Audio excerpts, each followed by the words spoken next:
এরে দুনিয়ার মুসলমানেরা, ড্যামরার যুবকেরা, দিলের কানটা লাগায়া শোনো, আজকের ময়দানে যারা হাজির, নিজের হিসাবটা নিজে মিলায়া দেখো। তোমার আমার চোখ দিয়ে জীবনে কত গুনাহ করেছি, পা দিয়ে জীবনে কত গুনাহ করেছি, হাত দিয়ে জীবনে কত গুনাহ করেছি। আমার মালিক যদি মাফ না করেন, ক্ষমা পাওয়ার কোনো উপায় নাই। গুনাহগারের সামনে যখন আজরাইল দাঁড়ায় যাবে, আজরাইলের চেহারা বড় ভয়ঙ্কর।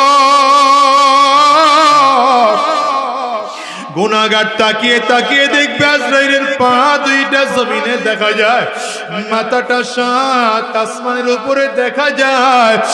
এক হাত পৃথিবীর পূর্ব প্রান্তে আর এক হাত পৃথিবীর পশ্চিম প্রান্তে। আজরাইলের পা দুইটা, আজরাইলের চক্ষু দুইটা উহুদ পাহাড়ের চেয়ে বড় দেখা যায়। প্রত্যেকটা পশমের গোড়ার থেকে মনে হয় যেন আগুনের ফুলকি বের হয়। গুনাহগার আজরাইল আলাইহিস সালাতু ওয়াস সালামের ভয়ঙ্কর রূপ দেখিয়া চোরের 360টা মুকামের মধ্যে রুহটা শুধু দৌড়ায় আর করুণ নজর দিয়ে তাকায় আছে। আজরাইল আলাইহিস সালাতু ওয়াস সালাম রুহটার মধ্যে এত জোরে থাপা মারবে, কলিজার রগগুলো টাস টাস টাস টাস করে ছিঁড়ে যাবে। ওরে দুনিয়ার মুসলমানেরা, দুনিয়ার রং তামাশায় পড়ে বুঝি মালিকরে ভুলে গেছো। এইবার একটু নিজের মনটা মিলাও। আমার দামি বাড়ি নাই, দামি গাড়ি নাই, দামি বিছানা নাই, ওই দামি বিছানার থেকে টেনে টেনে নামাইয়া নিচে চাটাই বিছাইয়া শোয়া দিবে। আরে তোমাকে আমাকে একদম পুরাতন চাদর দিয়ে ঢেকে রাখবে।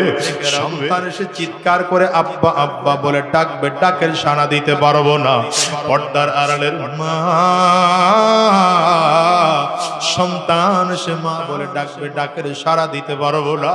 ওই কলিজার টুকরা সন্তান ওখানে বসে চিল্লায় আর বলে আব্বু জবান খোলো, জবান খুলে না। আব্বু জবাব দেওয়ার মতো শক্তি নাই।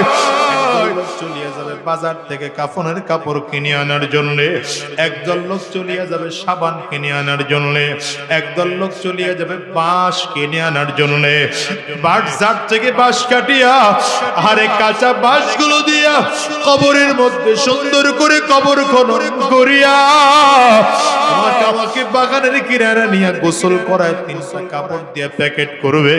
একটা মাথার মধ্যে বাঁধিবে, আর একটা কোমরে বাঁধার, একটা পায়ের মধ্যে বাঁধিয়া জানাজাটা কমপ্লিট করাইয়া